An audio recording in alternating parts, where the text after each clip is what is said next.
Hello and welcome to Entrepreneur Journey. And today my guest is Mark Jackson, founder of Investor Comps.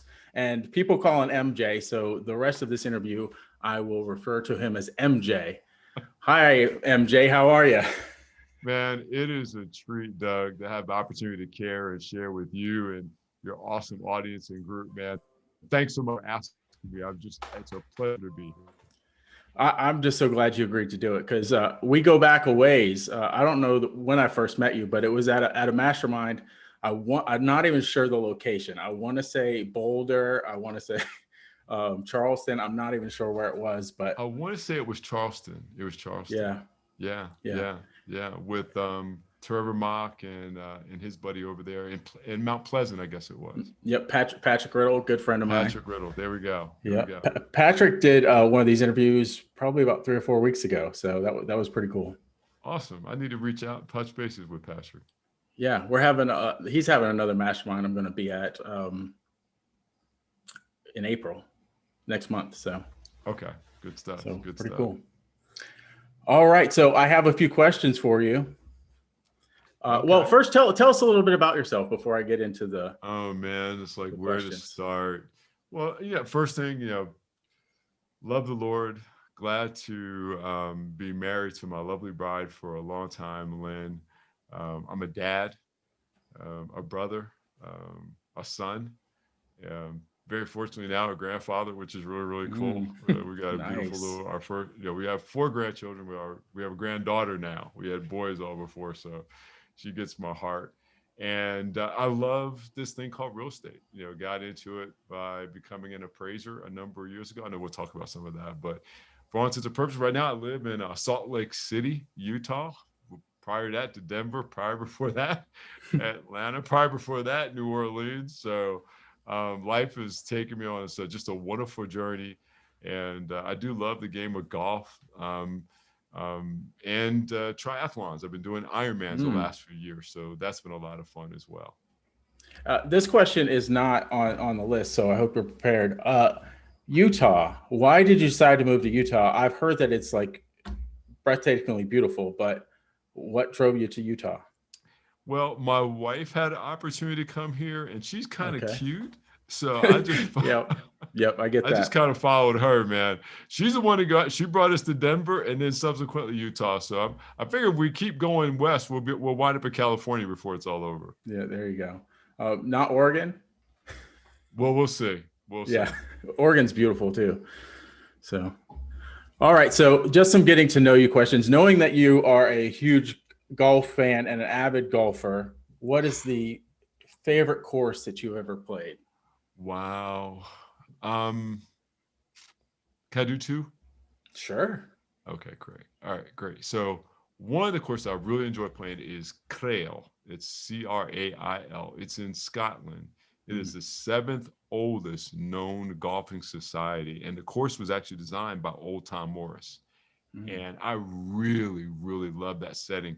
One of the reasons why is you'll be playing like the seventh hole, something like that. And so to one side is a pasture, which is all potato fields, and then behind you is farming land. So you're hitting your approach shot to the green, and beyond that are like cows and sheep in the distance. So I mean, Scotland at its best, but it's a wonderful, wonderful course and great clubhouse. They serve a good meal there, but a good golf course too. And then the other Nice. one, ironically, is St. Andrews Beach. So when I Mm. first went to the Open Championship in Scotland, I met a gentleman from Melbourne, Australia. And he and I have been best friends now for probably the better part of 11, 12 years. And when I went to Australia, he took me to essentially the namesake of where we met. We met in St. Andrews. So there's a course there called St. Andrews Beach in the southern parts of Victoria. And it is an absolutely gorgeous golf course, very, very well groomed, beautiful sight lines, wonderful views. So if I had to say two, those would be the two I would say are my favorites.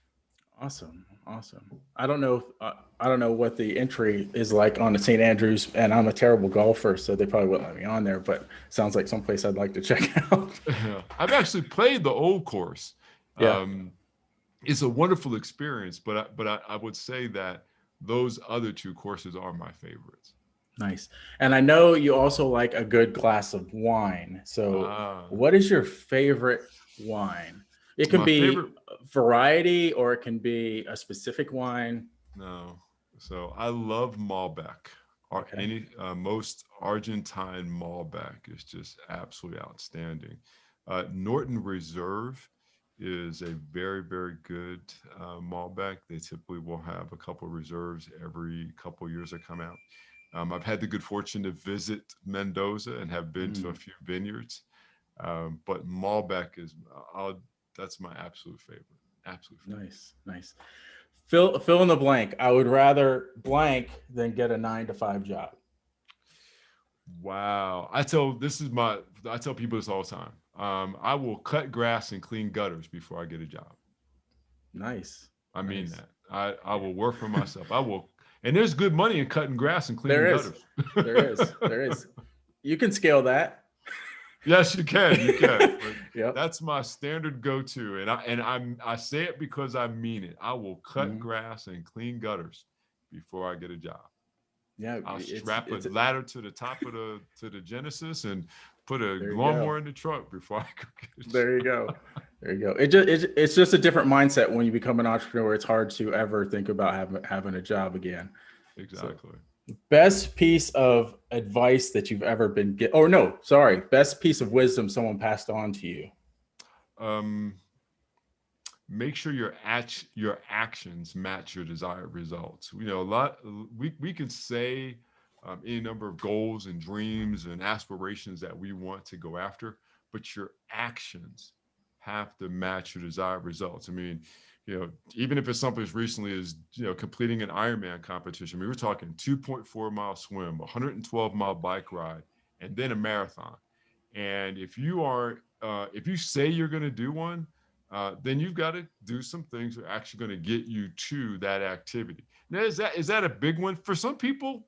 Probably so. For the first time for me, it was pretty big. I mean, I had a little bit of a cheat because I'm a good swimmer, and that's probably the biggest obstacle for folks. I despise running, but your actions have to match your desired results. When someone said that to me, and I mean, I was in my 20s back when I worked at Church's Chicken when someone said that to me, one of the regional managers, and it changed the way I think about stuff even to this day. Nice, nice. I have a follow-up kind of question about that because you had mentioned the triathlon. What does your workout routine look like? How often do you work out? Like, what's your preparation? I know we can't go down the rabbit hole too much on this, but I kind of am interested in that. Well, so there's a whole backstory. I won't take up too much time, but let me just get to your question. It typically is 6 days a week. And I will tell you, real estate has given me the freedom to have built a really solid business with passive income and recurring income, to have the freedom to be able to get up in the morning and go to the pool and get in a good swim. And then I do have a trainer here in the house, so I can get on my bike and spin. And typically, I'll watch a movie. Sometimes I'll do Spanish lessons. I'm learning Spanish now, Nice. so 45 minutes, an hour on the bike spinning, and then I don't do as much road work, but I have an elliptical machine in my gym. So, just to make sure I don't have as much impact on the knees and stuff like that. And that's typically, again, another good 60 minutes or so. So during the week, typically anywhere between, 45 to an hour and 15 minutes. And then on the weekends, we typically go for a longer ride or a longer run. So we're really in heavy training season, probably 6 hour bike ride. Wow. Wow. um, Somewhere in that vicinity, and then typically probably run for like 2 hours. But that's just on Saturdays and Sundays. During the weekdays, Mondays we take off, and so you can count on anywhere between 45 minutes to heavy training, maybe about 90 minutes during the week. But when I get up at 5 in the morning, go knock it out, and then I still Mhm. have the whole day, and then I've got Right. all these endorphins kicking, so I'm all giddy about doing whatever I got to do that day. Yeah, I love working out in the morning as opposed to the afternoon because it gets my day started. So Yep, I'm with you there. there you go. So a little bit about your entrepreneur journey. Sure. Have you always been in real estate as an entrepreneur, or have you done other things? Well, uh, there's two parts to that. So Okay. first thing is I was like other folks. I mean, into my 30s, I had gone to school, got an education, got a job, didn't necessarily work in the field I wanted to work in, but it paid the bills, safety, security, had some health benefits, stuff like that. But I was in school getting my second degree, and in Atlanta, they used to have this thing called Freaknik. And so all these students would come to Atlanta from historically black college and stuff like that, and they would take over the town. And so I got with one of my professors at the school, and we said, well, let's do something. Let's go try to make some money. Because, all these kids had all these resources to spend on concert tickets and all kinds of stuff. We didn't want to do t-shirts, so we created some burlap bags so that as folks were going around and buying stuff, they'd have some place to put their stuff in the bag. And it was like 2000 BC to 1995 AD, still freaking. And we had like the little Wow. Egyptian people with the dove on the bags and stuff. And we did okay. We did a little bit better than break even based on the number of bags that we bought, stuff like that. But it was like that first thing that says, hey, I really can determine my own worth Hmm. by putting forth an entrepreneurial effort. I mean, I speak to it that way. It wasn't what it's in hindsight that I realized, but that was like the real first seed. And then when I was at the closing table buying my first home a couple years later and I saw the appraisal, I had like this divine intervention moment. I mean, I could see myself doing the appraisals because of my accounting background. I looked at the appraisal at the time and I was actually doing the square footage adjustments, the ratios in my head. Um, there was like 20 pages on the appraisal with information about the property I was buying and the other three comparables moved all around. So that told me it was good database software. So my minor at the time was in computer information systems. So that Mm. kind of rings a bell. And Hmm. then I was looking at the images of the home I was buying and the other comparables, and they were on the paper. And I don't mean taped to the paper, they were on the paper. So that told me they were taken with a digital camera, which they hadn't been out very, very long. And Right. I'm a gadget guy. So I didn't need a reason to buy a digital camera. I needed an excuse. And, and that appraisal I was looking at was the excuse to go get one. So I looked at my wife. I said, I don't know what this is, but I could do it. And then I've already called the appraisal. But I turned to the realtor and he said, well, this is the appraisal. That's what the bank uses to justify your loan on the home. And for 3 years, that stayed in the back of my head. And I work for a good company. The company I actually work for is now FedEx Ground. We were formerly RPS, but I decided I was ready for a buyout. I need to move on. And I just took a leap of faith. And everything leading up to even having this conversation today is a result of that entrepreneurial leap and walk of faith Hmm. from seeing the appraisal back in 1996 and then taking a buyout a couple of years later and then starting my own appraisal firm. Didn't know what I was doing. Um, I didn't realize that I was going to have to create a business around the passion I had for Hmm. real estate valuation. But at first, it was just get out there and get it done. Nice, nice. What does the word impact mean to you? Wow, it's what you can do for and through other people. I'd like to believe that the valuation work I did as an appraiser did a couple of things. One, it helped investors make better decisions rather than just getting three comps and three listings and someone saying, "Yeah, the house is worth this much." I spent time having an impact on their businesses by telling them, "Look, this home has functional obsolescence. What you're thinking your budget is for renovation is going to wind up costing you more and you're not going to earn as much profit. So you need to go back and renegotiate your contract." I had impact with the students that I taught appraising too, because they were going to schools, but they didn't learn how to tape measure. They didn't learn how to take pictures. They didn't know how to analyze comps. So I had impact on them by them becoming better appraisers. I've had impact in my real estate investing business. Initially because here's the thing: we really believe in affordable single family homes. I've done a couple of high end projects, but most of the stuff I've done have been projects that someone could come in 150 to 200,000, maybe high $200,000, and get a good mortgage and have a home for them and their families. A little bit differently than than some other providers out there. Hmm. So we've been able to expand. I mean, I do business. I've done business in 20 states. Currently, I have property in 10 states plus the territory of Puerto Rico. When all these areas are homes that we provide that are workforce housing, very affordable single family housing, either for rents or for purchase.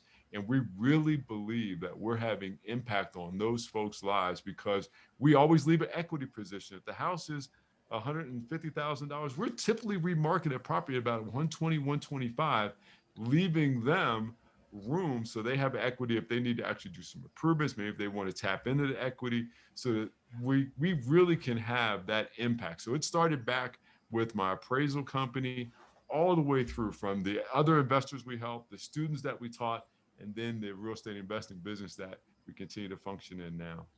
That is super cool. I didn't even know like that about like the way your business operates. I love that you provide that housing opportunity for some people that, didn't really even realize it was an option. So, Yeah, and yeah. and and leaving equity there, that's amazing. Yeah. Well, So, it's a valuation first approach. I mean, mhm, investor comps, that's we really help people know they can have that real feeling of confidence and sense of control on every new deal they do, because they can see where they've got a margin. They're gonna make a profit when they buy.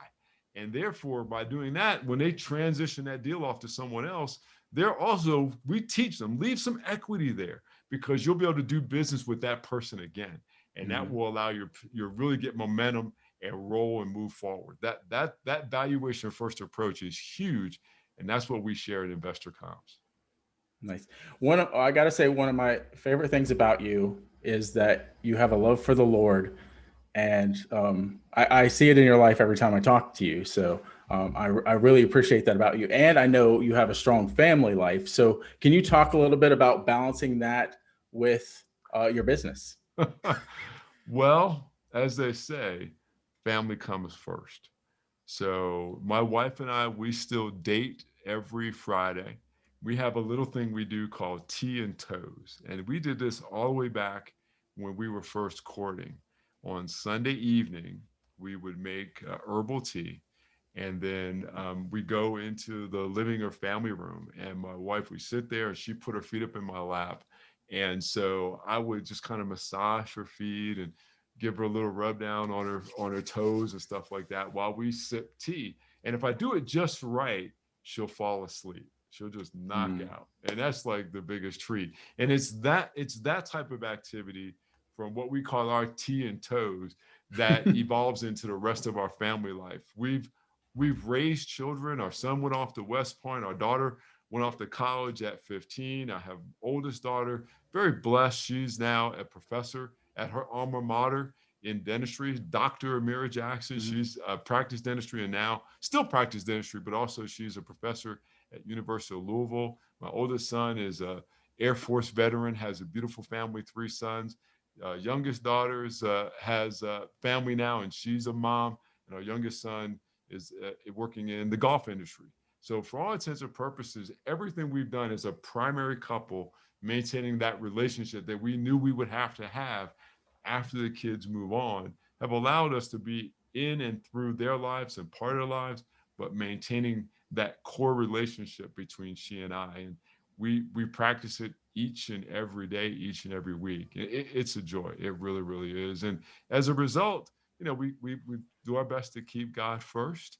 We pray together, not just over our meals, but for family, individually, collaboratively, collectively. All of my business meetings with my team, we all start our meetings and end our meetings with prayer.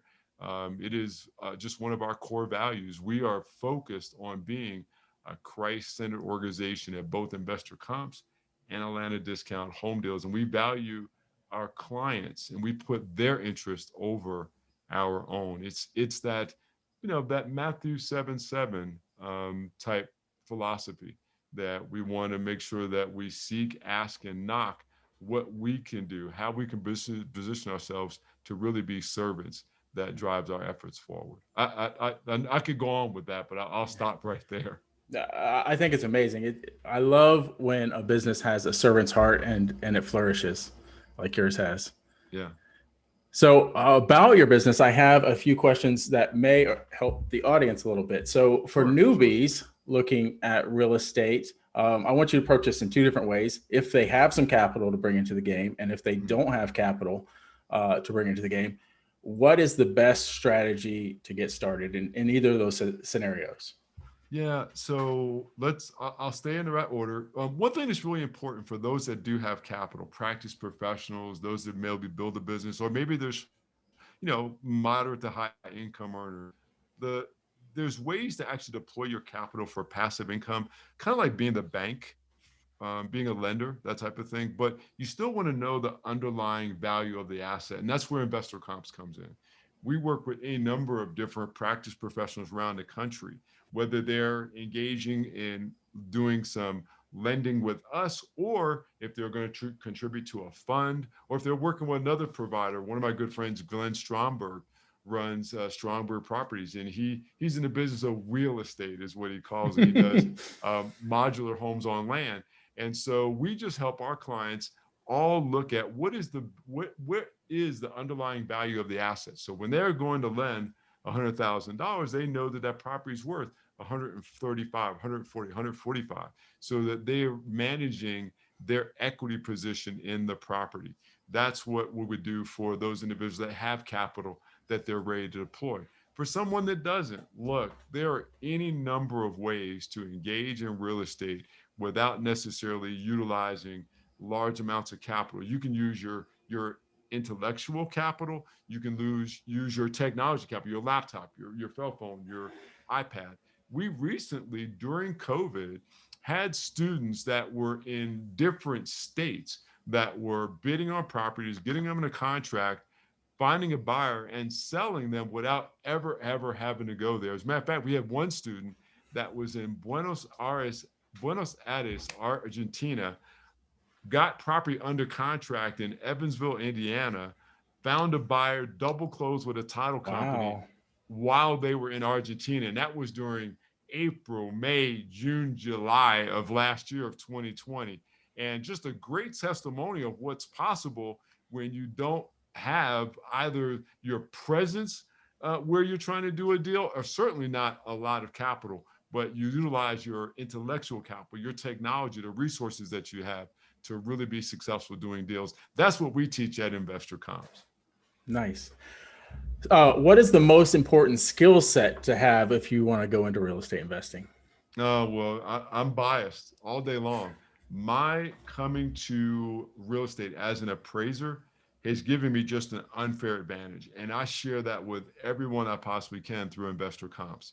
When you have that feeling of confidence and sense of control that you've looked at the data and you know what is your best acquisition point and then after repair value, you can't lose when it comes to doing a deal. You know if you need to walk away, or if you need to hurry up and get under contract, or if you need to renegotiate. All day long, valuation knowledge and taking that valuation first approach to doing a deal is going to be your saving grace. And it doesn't make a difference if it's a short sale, pre foreclosure, subject to, motivated seller. If you're looking at non performing notes, if you're looking at performing notes, if you're looking at second mortgage, if you're looking at being a note investor, it doesn't make a difference. At some point, you're going to have to come back and ask the question, what is the unpaid principal balance on that mortgage? You can find that on investor comps, and then do that against the value of what the potential market value of the property is. If you're looking at any of those, if you're trying to do your own BPO on a short sale, you can do that through investor comps, but you're always going to come back to what is the best acquisition value, and then what can I remarket it for? Not just what's the house worth. That will get you in trouble. You want to know what I should be paying for it, and then what I can remarket it for. That valuation piece is the quintessential dynamic when it comes to being successful in real estate. Well, it sounds like to me, anybody that's interested in real estate investing just needs to get in touch with you. Yes, that is absolutely correct. You said it right. What is the advantage of real estate investing versus some other entrepreneurial endeavors? well, I,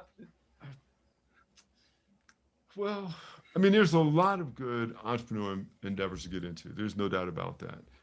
But the idea is that there's a difference between investing and speculating. Um, Investing allows you to identify an asset, hold on to those assets, or essentially remarket those assets because there's either cash flow involved in them, there's an equity position which is predictable. It's not going to change one day to the next, like a Bitcoin or like Mm. the stock market, stuff like that. So there's speculation or speculative activities you can do as an entrepreneur, and then there's really pure investing in real estate. And one gives you a great sense of safety, security, and knowing that you've got hard asset. You can't, Hmm. it's just like that movie Under the Tuscan Sun. The house is not a Vespa. No one's going to drive it off. You Right. really, you got, there's only so much land. They're not making any more, as far as I know of it. And when you got good hard assets on there, you're in a great position to know that you're going to invest, have cash flows or equities that you can rely on when it comes to real estate investing. That is great. It has been amazing having you on, Mark, and I love connecting with you every time I can. Yes, it's a Hopefully, treat. at some mastermind or something, we run into each other again, and you can maybe help me with my golf swing. I promise you I will. I promise All you I right, will. It'd be all my right, absolute joy, without a all doubt. right, all right. Awesome. How would, if someone is interested in learning more about investor comps and what you do and Yes. how you can help them, where can we direct them? Absolutely. You can definitely find us at investorcomps.com. There's a link right there on the homepage for support. So you can reach out, touch bases, get in touch with my team members, and we can set up some time to get engaged. But overwhelmingly, we have a really great free white paper. Can I give something away? Yeah, yeah. Awesome. When we talked about the idea of maybe not having a lot of capital to get started, you can spend a lot of money trying to get leads to build your business. And so we have a really great white paper, 21 motivatedsellerleads.com. You can find that at 21msl.com. 21msl.com. It's completely complimentary. These are 21 of the best sites that I use to actually identify deals. I and all the people in the investor comps community to identify discounted property that you can get under contract below market, utilizing the equity strategy, valuation first approach I talk about. So please take that, use it, put it in good work. It's hundreds of thousands of properties all across the country. So regardless of what market area you're in, you can find a deal where you are. I'm going to put that link actually in the comments under this video too. So Cool. My they'll have pleasure, direct man. access to that. Once again, thank you so much, Mark. And I look forward to connecting in person at some point.